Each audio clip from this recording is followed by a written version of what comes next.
Once upon a time, in a faraway land, there lived a king and queen who had only one son. The king and queen knew they wouldn't live forever, and longed for their son to marry a beautiful princess and rule the kingdom in harmony and prosperity.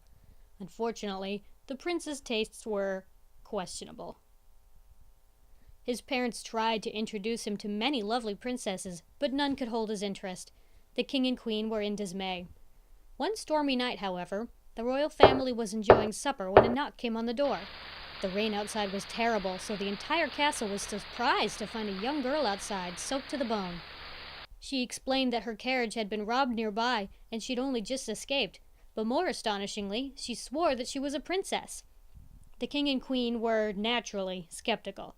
But they weren't about to leave a girl out in the rain, and the prince was bizarrely interested in her haggard appearance, so if the girl was telling the truth, it could be to their benefit. After a bath, a dry dress, and some dinner, the girl indeed looked more regal, but the king and queen were still not convinced. That's when the queen thought of a plan. If the girl was really a princess, her skin would be as soft and delicate as flower petals. A real princess could be bruised by a pea. She could be bruised by a pea under a mattress. A real princess could be bruised by a pea under 20 mattresses. So they decided to test her. A servant was ordered to pile 20 mattresses onto a bed in a guest room.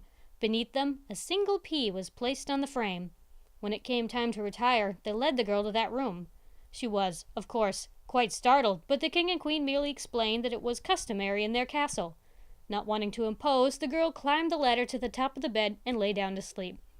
The next morning, the girl was the last to arise. The king and queen asked her how she slept.